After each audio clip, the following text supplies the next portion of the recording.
Welcome to the number one podcast. I'm your host, Coach Jake.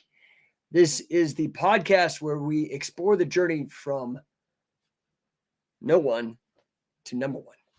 Hope you guys are doing good. We got BJJ professor psychotherapist, Okana C, cyber spin kicks.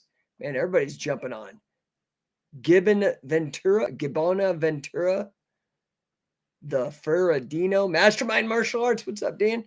What's up, Morgan? Matt Schultz. What's up, bro? Aaron 907 Blaze Darbone. Getting all you guys on there. Give me a number one in the chat. Hope you guys are doing good. We got people blowing up out on YouTube, Facebook as well. Happy to see you guys. I was in sunny Orlando this weekend, man. How awesome was that? I got to escape the -2 degrees here in Colorado and got to escape to Orlando to do the 2-day camp, accelerator camp. Coachingcatch.com is the place to learn more or register if you're really serious about being the best at grappling. And we had a killer turnout. Fantastic. We had a couple guys from BJJ Fanatics come down and actually do the whole camp, which I was really excited for. Actually, a gentleman named Zach and another guy named Ty, but Zach was the guy who filmed my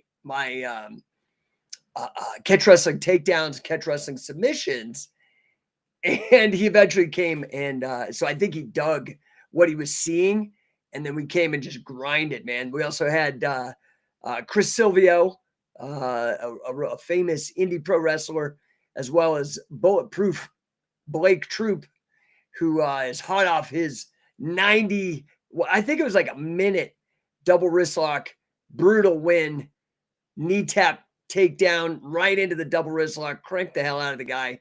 You can go watch the videos. I posted some highlight reels here on Instagram. Anyway, hope you guys are doing good, man. Let's see, who do we got? Hansry89, Ty, Maginty. Yeah, thanks, Matt, for the number one. Thanks, Morgan. Foy, hey, bud. Yeah, man, blown up. Let's go. Catch Jitsu. What's up, man? Yeah, number one, dude. Hybrid grappling. That's the game, dude. We're number one in that. I hope you guys are well. Did you have a good weekend? Like I said, I was super stoked. I got out of the cold, so I could not be happier. I gotta be honest, man. I gotta get the hell out of Colorado. I grew up here. I love the people. But the cold I am done with. And to be honest, I got this issue from grappling. I talk about it from time to time. I got a carotid dissection. Does anybody know what that is? If you don't know what that is, let me know in the chat and I'll explain it. But I have a carotid dissection. So basically I have one carotid artery left from getting choked too many times. The other one collapsed. And that's what a dissection is. And, so, I get lightheaded, and especially in Colorado. It doesn't happen to me when I'm at sea level in Florida. I feel like $1 million. In fact, I'm 50 this year, and I'm pretty sure I could do more squats than everybody in the room. I know that they're all still sore after this weekend. I guarantee it. But I'm in great shape, but it is so hard with only getting half the oxygen that everybody else gets. That's what forced me to medically retire in 2014. I didn't even know until 2019 when I had a blood clot and they scanned me for everything else. I had a blood clot in my shoulder. And as they were scanning, they're like, do you know that you have no carotid artery on this side either? I was like, didn't know. And the vascular surgeon told me that it had happened probably because of the healing pattern and it was completely sealed, that it had likely happened 10 years earlier, which I didn't know. And I didn't know the symptoms of a stroke. And I was stroking out too. I was having a bunch of mini strokes, losing my vision, lucid feeling my arm, all kinds of problems with my speech, personality changes. Dude, it took me a long time. I did not know what was going on. Almost the entirety of my living in Utah, I was mental. I was having a hard time and I still pushed through. No fucking excuses here. I'm just letting you know it's a real deal. And my friend Chris Martin is the guy who turned me onto it. He was the one who helped me discover this. It probably would still have gone undiagnosed. I wouldn't know what happened. But these carotid dissections are happening worse, in my opinion, than a lot of the CTE, the concussion trauma you find in the NFL. All you Brazilian jiu-jitsu guys ripping the shit out of each other and fighting out of chokes like I did when I was a youngster in judo and jiu-jitsu. I didn't know better. These carotid dissections are no joke, man. I mean, I would probably still be grappling today. I love to fool around. That's why I transitioned to coaching, because I am the most obsessed guy with this sport of catch as catch can and hybrid grappling that I know, and probably most people know. I've done more work and been involved longer and output and produced more than anybody, whether it be coaching or shows or research or educational materials. Anyway, Aaron, wow, people need to be educated about it then. Yes, sir. That's what I'm trying to do. O'Connessy. No, that's crazy. It is crazy. It sucked. Aaron says knee tap is always the coolest. It is cool. So enough of that. I'm super amped. By the way, I got out Matthew Schultz. If I fight chokes, that will happen to me. Let me just put it to you this way. Go look up carotid dissection, carotid, like carotid artery, and dissection, DISS, dissection, and grappling. And then ask yourself, is the canvas or the material that the gi is made out of, is that stronger than my carotid? You can just imagine, get a cadaver carotid, fresh, and take a gi, and if you push, which is going to rip, the carotid or the gi? I guarantee you it's going to be the carotid 100 times out of 100 times. And these people are ripping and fighting. Just freaking tap. Okay, it's a fucking game. Pardon my language, but I'm passionate about it. It's kind of ruined my life in a way, because I'll also tell you, I went into a massive depression. I don't think depression is actually a medical thing. So everybody can F off with that shit. I was bummed out, like bad, for years when I had to quit grappling because I didn't know what was going on with me. And my identity had been so wrapped up in this shit. And when it was taken from me, dude, I even get like emotional about it today. It sucked. And so if you can avoid this simply by tapping, I started in 93. Okay. I started grappling and judo hard in 93 and 94 because of seeing the UFC and these other sports early on. So I was an early adopter or whatever. The problem is that back then, this also used to happen in sparring for MMA. We'd hit each other full on. And so people were getting concussed, and you can't work that hard in training. And it goes with grappling as well. Even if you are punching and kicking, you've got to back off and you got to tap. Now, fortunately, all the jiu-jitsu guys finally figured out, started ripping off catch, doing leg locks, and started realizing, oh, I just fucking destroyed my knee. So now people learn it's better just to tap. But I'm telling you, this deal with the carotids is coming for MMA and grappling in particular, MMA. You still have to be careful with blood chokes. Anything that's on the carotid, dude, you can jack it up. Google it. Look, educate yourself.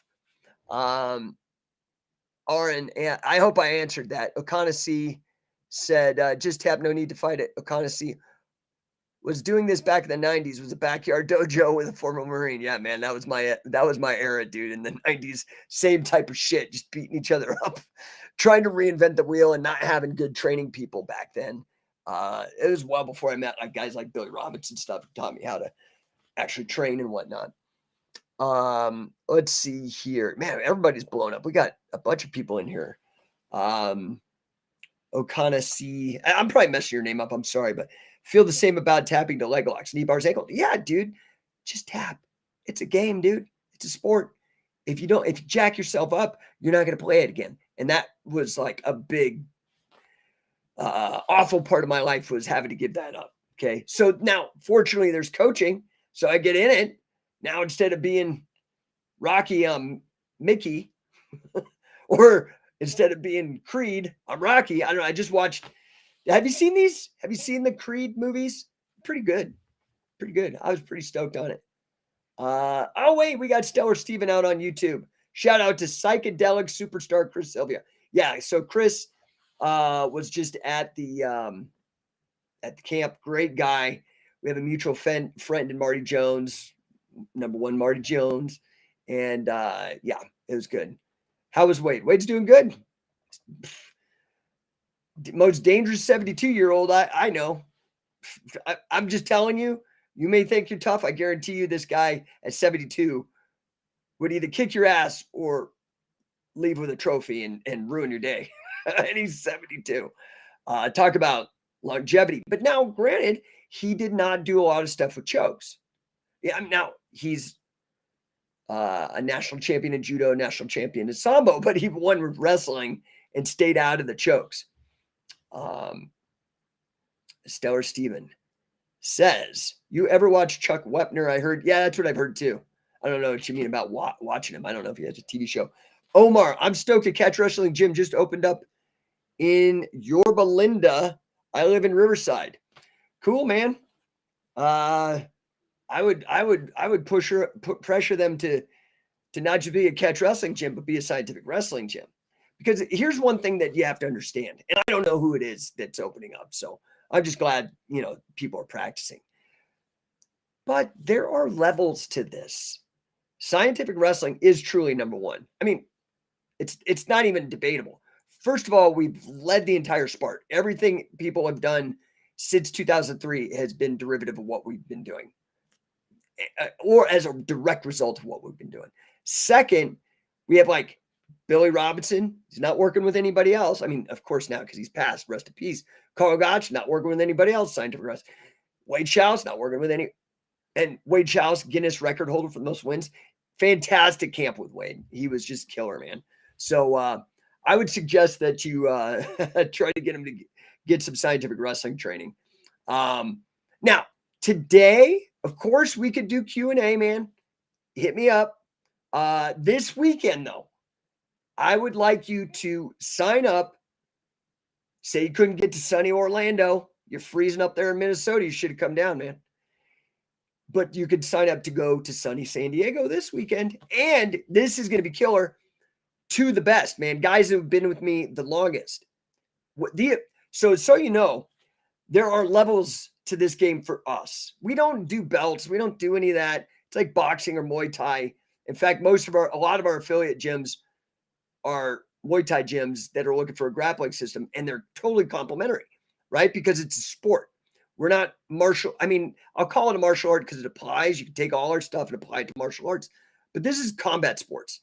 So we had I think 3 of our affiliates are Muay Thai gyms, by the way.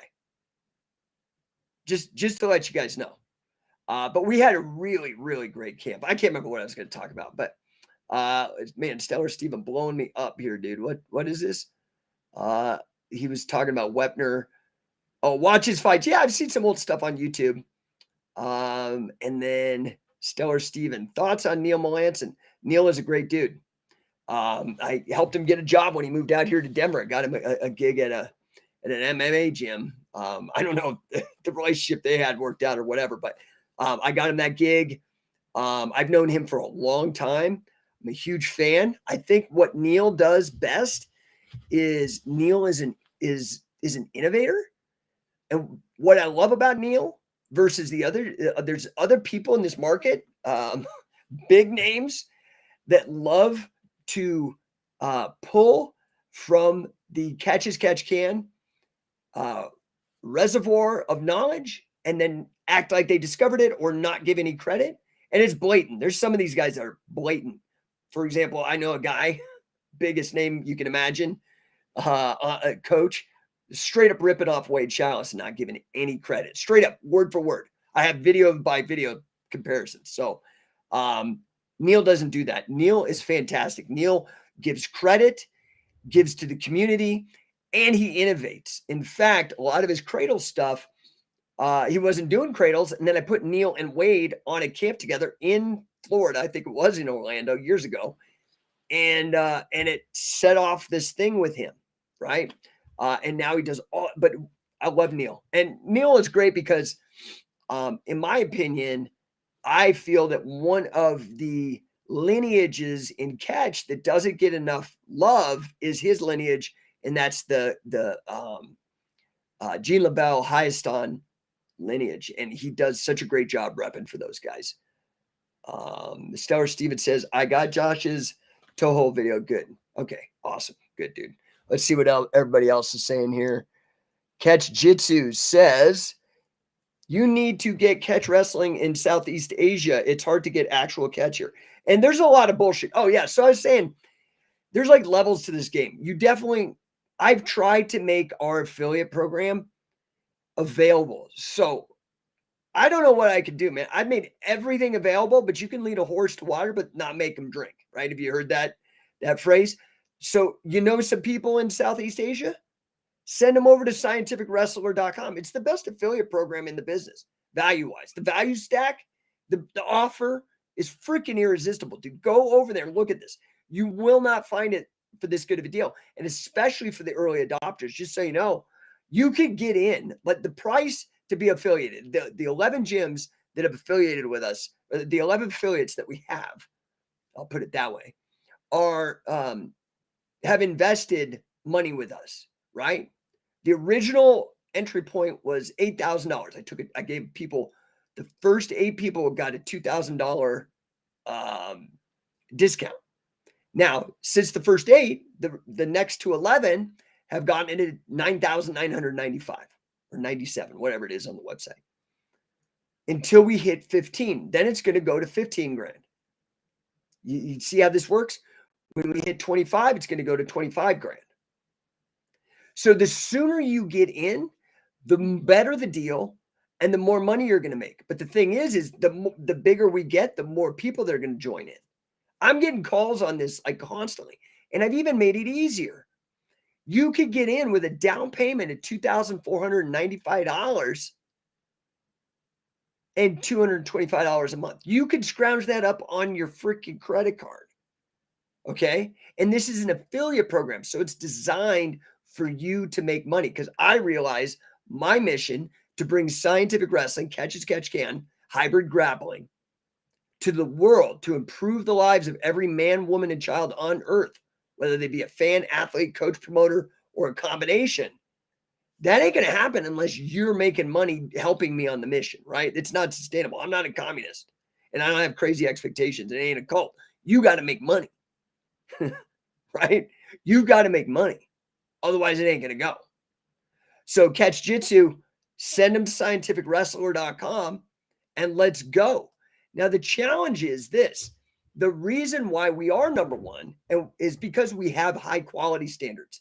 Anybody could just hang up a shingle and be like, I'm a catch wrestler. And they've learned from freaking YouTube videos.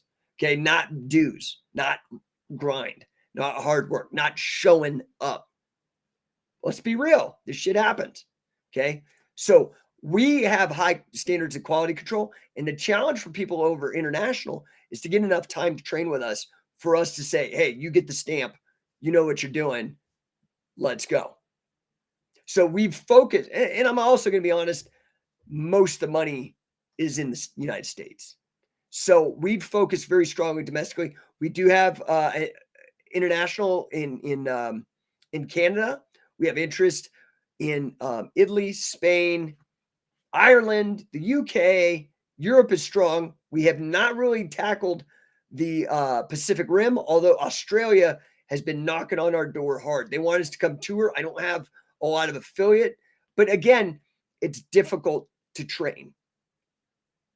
Just going to be real. I mean, you've all heard the 10,000 hour rule. Like you gotta, I don't want people just like, there's other affiliates that are trash, and everybody knows the value is trash, right? Like, so scientific wrestling's got the highest standards. That's just the deal. That's just the deal that we're cooking up here. All right, today I want to talk to you, and I can't stay on all day. I got to get to this, the topic at hand. So, this podcast, I will talk about all the things that I do, but predominantly my passion, as you can tell, is grappling and wrestling, scientific wrestling. But, I do a lot with fitness. I obviously invented the mace bell and inspired the entire modern fitness mace movement. I have my master's degree in financial mathematics, so I'm a bit of a nerd on philosophy of science, on math, on finance, business, economics. I love small business. My second passion, probably equal with wrestling, is entrepreneurship and small business. I think it's one of the most important things that every person should learn. I believe that wrestling, competitive wrestling, and entrepreneurship are the greatest methods of personal development, personal improvement, self improvement that have ever existed in humankind because of the levels of responsibility and the amount of work that it takes to succeed and to be number one. I love these things. I love the challenge. Now, that's why, even though I talk a lot about wrestling, I talk a lot about business. And in fact, the aim of this podcast is ultimately not just grappling literacy, but business literacy. Business literacy. I personally believe that being an entrepreneur and a small business person, I believe it's an ethical system. Because I believe that small business, and it's typically small business, because did you guys see that Woody Harrelson joke that he pulled on Saturday Night Live about, yeah, I got this script about these drug cartels, and the drug cartels somehow made so much money, they went and they bought all the politicians in the media, and then they basically forced everybody to take their drugs over and over and over again. And, obviously he's talking about lockdowns and what just happened. Catch Jitsu says, cool, let's talk later on.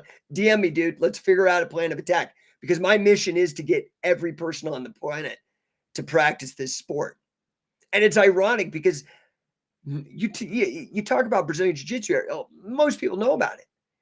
But Catch as Catch Can is the single most impactful combat sport martial art that the planet has ever seen, quantifiably, in terms of, let's add up the number of fans, athletes, coaches, promoters, and business people impacted by this sport.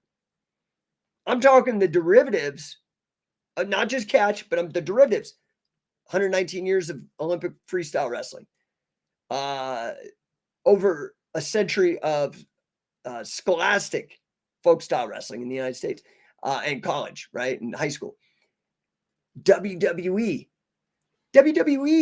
has one of the top 10 YouTube channels. They have 90 million followers when some like the NFL only has 14 million or whatever. You can go look it up. It's insane. Huge impact. And scientific wrestling is the number one source for Catch as Catch Can.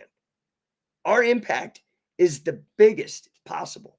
So I want to keep that going so it doesn't get watered down and diluted. And so that people actually know this. So it's not implicit, but it's explicit. Does that make sense? Hey, what's Kiwi Karateka? What's up?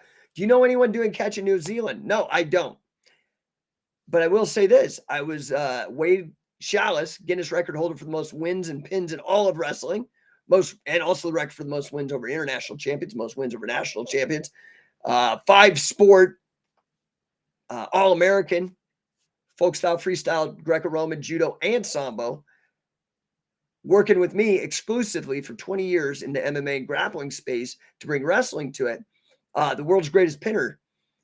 We were talking, and I was telling him about what I was saying earlier about the interest that we have in Australia. And he's like, man, I really want to get to New Zealand. I said, I don't know.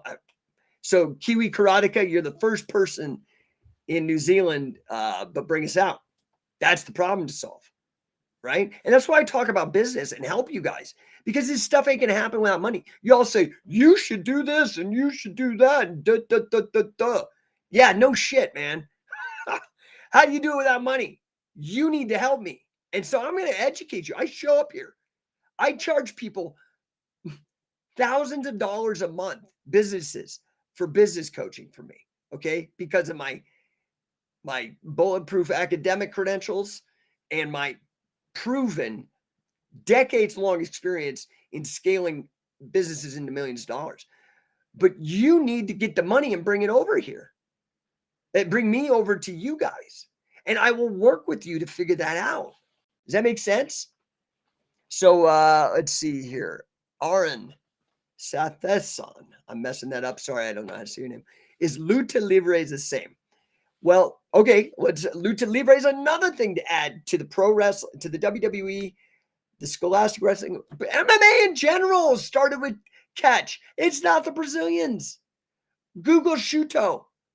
This was started by Carl Gott's protege, Sayama, Tiger Mask, in the 80s, dude. Catch is it. And even guys like Danaher and B-team guy Craig Jones, they're all coming around. Oh, pinning. Hey, just stand up. Yeah, no shit. Been saying it for 20 years. Where you been? Oh, you got to rename it into jiu-jitsu, pretend like it's your thing. Whatever, man. It's cool. I don't care. At least people are doing it. But like, people need some grappling literacy.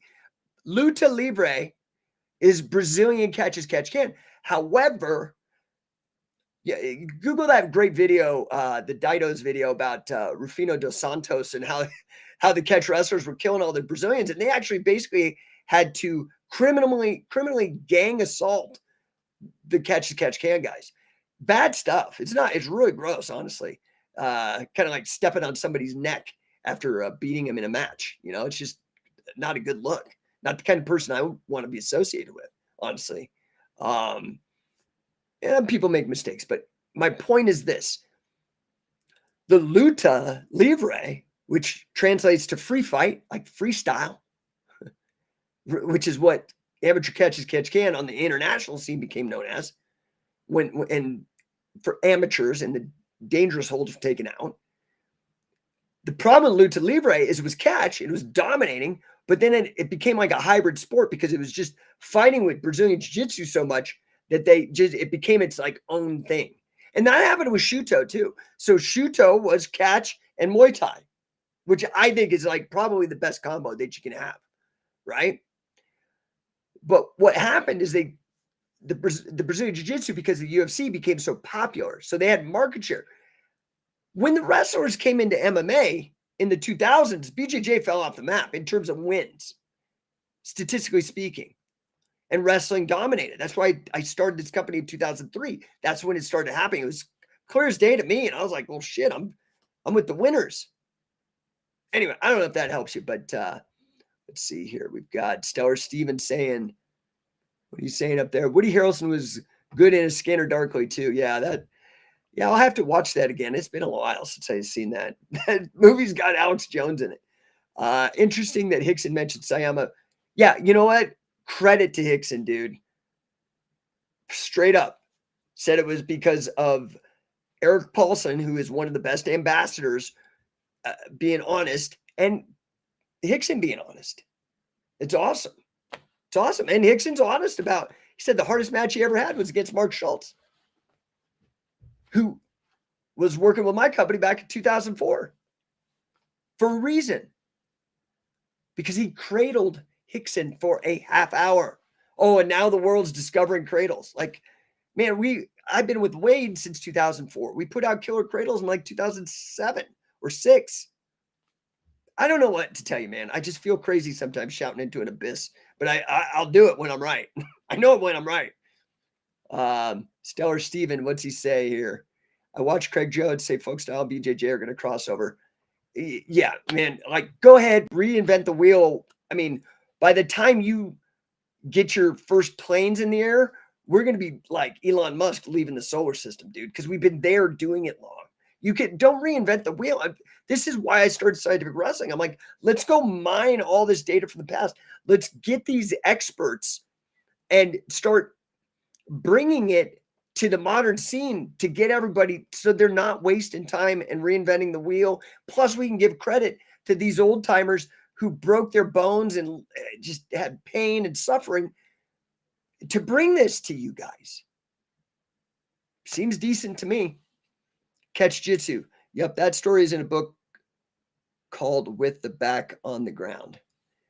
Yeah, and so I was watching this Creed movie on the flight back, and Have you guys seen them? I was actually pretty impressed. I watched Creed 1 and 2, and then I had been watching all the Rockies for some reason. I don't know why I'm like on that trip. I'm really enjoying that at this age. I don't know why, but Stallone has done a great job with the writing and the directing and the character development and all that on all these movies, and everybody else involved as well. But man, I saw this meme like, oh, when the world gets you down, learn to fight off your back. And I'm like, no, dude, when the world gets me back on the ground, I'm standing back up. I ain't gonna stay down. I ain't staying on the ground. You can be down there with the dirt if you want. I'm gonna be on top. Even if I'm on the ground, I'm gonna put you down underneath me and you get all dirty. What's up, Marco? Happy to see you, dude. So anyway, okay, man, I gotta get on topic, dude. I'm just too amped up. This is like no caffeine. This is natural for me. I don't even eat and I don't sleep. I don't know. I don't know what to tell you guys. I like automatically kind of been doing a lot of fasting. I get like 5-6 hours sleep. I was up yesterday. So you got to remember there's a 2-hour difference. I was up at 7 a.m. in Florida, which is 5 a.m. in Colorado. Did a full day of camp, flew back, didn't sleep, got into bed at 1 o'clock. So basically I've been up from 5 a.m. to 1 o'clock. Woke up today at about 7:30. Been banging it ever since, man. I don't know. I'll have 1 cup of coffee. This is me on 1 cup of coffee about 8 hours ago. Work ethic, baby. Got to grind. Got to grind. Stellar Stevens. What's he saying up here? Appreciate your time. I know it's limited. It's limited because I'm a freak and I try to get everything possibly done. So you guys better show up at San Diego this week. Just go sign up and show. If you're within 60 miles drivable and you don't show up, man, if you don't show, I had to fire a guy for the software company with my wife and I. We had to draft him a letter because the guy just wouldn't show up. Like, dude, I'm not going to pay you. I don't even understand this world sometimes, man. People are crazy. People crazy. So, all right, let's get to the actual point of this podcast. So what I want to actually talk about today is continuing a theme that I've been talking about for a while on these podcasts, probably the last 4 or 5 podcasts. But this one it's really about why family businesses tend to be built to last. You may not think of some things as family businesses. Walmart, that's a big successful business, family business. I mentioned them earlier. WWE, a $7 valuation, family business. Why are these family businesses built to last? Why? Okay. So there are some very powerful and unique dynamics that are specific to family businesses that most people don't even realize that these family businesses are the very backbone of our entire economy. So when people talk about like, oh, the family is under attack and all this, that is a problem if it's true. Because even if, let's say you came up with a broken home or abusive parents or whatever, and so your vibe on family is bad, okay? I'm sorry that happened to you. But good families are so crucial.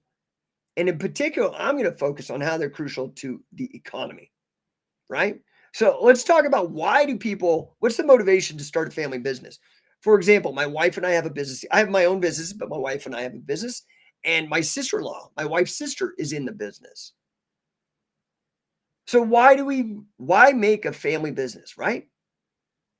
Well, of course, business is about making money, but it's not just about making money. It's also about creating a legacy. It's also about creating Disney. Walt Disney, but have you heard of Roy Disney? A family. Everybody's got Disney Plus. That's a last name. So a family business is built really on a foundation of shared values. This is absolutely crucial in any business, but because family members, they've already come up together. They've got shared values. they also tend to have a common vision for the future. These are baked into a family, things that you're trying to recreate in a business, right? And just like a family in a business, if you're really thinking big, you're trying to create something that's going to last for generations to come, right? But it is not just about this long-term vision. It's also about like the day to day. And the thing with a family, sometimes you can hate your brothers and sisters, but you still got to get along. And that's the same thing that happens in business,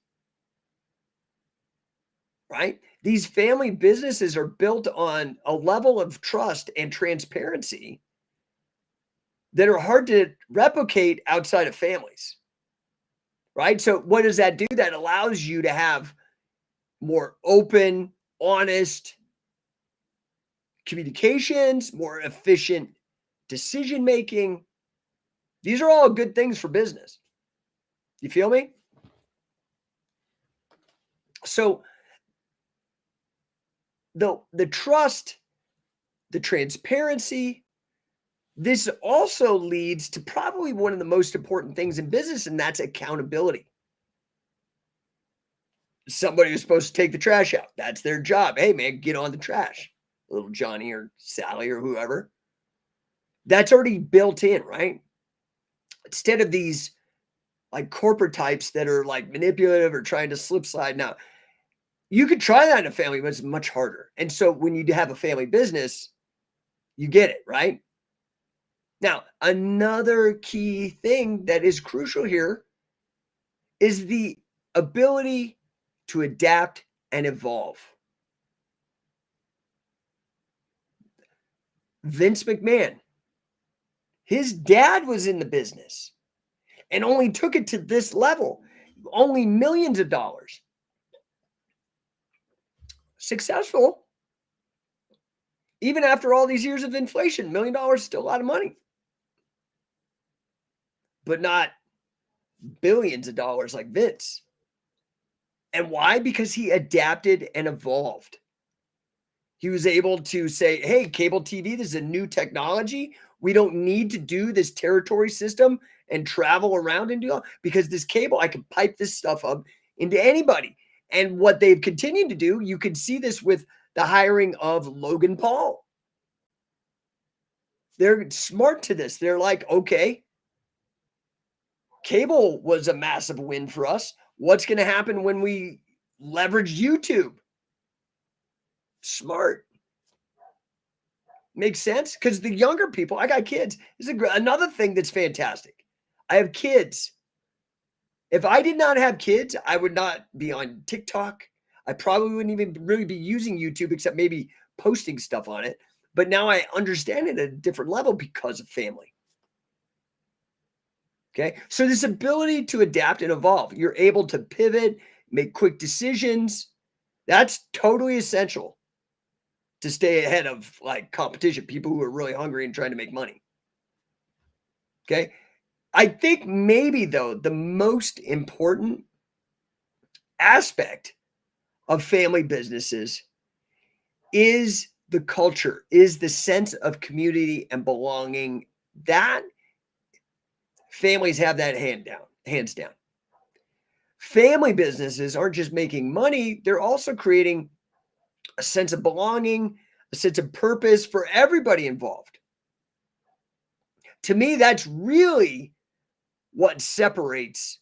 There's a lot of things I already talked about it, but this one is hard for non-family businesses to replicate, that cohesion. So remember, family businesses, they're built to last because they're built on shared values, built on trust, transparency, accountability, adaptability, and community, the culture of the business. Right? So next time, if you have a choice, because this is the other thing, like I said, business is an ethical system because it is based on consent. Now, pharmaceutical companies forcing you to take shots, that's not consent. To me, that's not business. To me, that is because they have become fascist, which is fascism means binding together government, which is force, and business. No bueno. No bueno.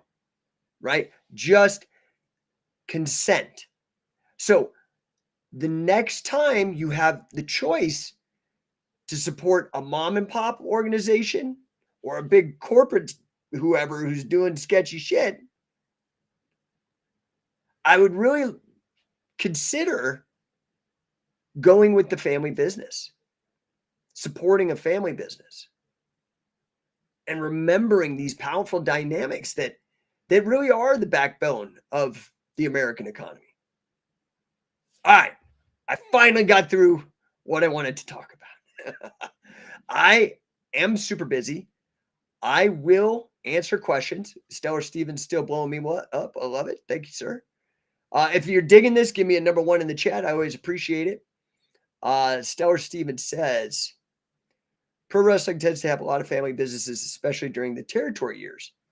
Yeah, man. The Jarretts. I mean, the patriarch just passed away.